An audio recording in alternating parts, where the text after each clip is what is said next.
La dérivée d'une fonction f correspond à la fonction f'. Cette dernière associe à tout point x un nombre dérivé qui correspond au taux de variation de la fonction f au point d'abscisse x. Le taux de variation de f en x est en quelque sorte la pente de la fonction f en ce point précis. Une droite théorique qui toucherait f en un seul point, appelée tangente à f en x, aurait pour coefficient directeur ce taux de variation. Il est donc intéressant de calculer ce taux. On voudrait donc trouver cette tangente à f passant par un point que nous appellerons A. On rappelle que si on a une fonction f de x égale mx plus p, on peut calculer son coefficient directeur qui s'exprime sous la forme m égale f de b moins f de a sur b moins a avec b supérieur ou égal à a. On place donc notre point A et un point B exprimé a plus h sur la fonction f. On peut donc faire varier h pour déplacer b. On peut calculer le coefficient directeur m de la droite AB. M égale f de a plus h moins f de a sur a plus h moins a, ou m égale f de a plus h moins f de a sur h. Ce nombre est donc le taux de variation de f en a qui se précise quand h tend vers 0. On peut calculer la limite du taux de variation quand h tend vers 0. Ce nombre est appelé le nombre dérivé de f en a noté f' de a. C'est le coefficient directeur exact de la tangente à f en a. Essayons ce calcul sur une fonction affine f de x égale mx plus p. On sait que le taux de variation est égal à f de a plus h moins f de a sur h.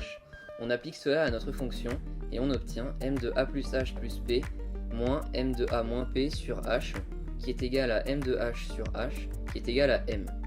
On a donc le taux de variation de cette fonction qui est égal à m. On fait maintenant la limite de m pour h tendant vers 0 et on obtient m. Le nombre dérivé de cette fonction est donc m pour tout point d'abscisse x. Ce résultat paraît logique car une fonction affine a une pente constante. De plus, il existe d'autres valeurs remarquables, en voici quelques exemples dans ce tableau. Comme nous l'avons dit, ce nombre dérivé permet de trouver l'équation de la tangente AF en A. En effet, on sait que c'est son coefficient directeur, soit l'équation de la tangente que l'on nomme grand T est y égale f' de A facteur de x plus c, où c est une constante. On peut calculer cette constante en sachant que le point A de coordonnées A f' de A appartient à cette tangente. Ces coordonnées vérifient donc l'équation de cette tangente. On a ainsi f de A est égal à f' de A facteur de A plus c. Donc c est égal à moins f' de A facteur de A plus f de A. L'équation de la tangente est donc y est égal à f' de A facteur de x moins f' de A facteur de A plus f de A. Soit si on factorise, y est égal à f' de A facteur de x moins A plus f de A.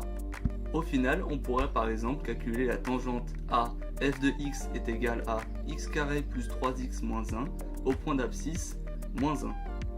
Après avoir suivi le protocole vu précédemment, on obtient une équation y égale x moins 2 qui est donc celle de la tangente à f en moins 1.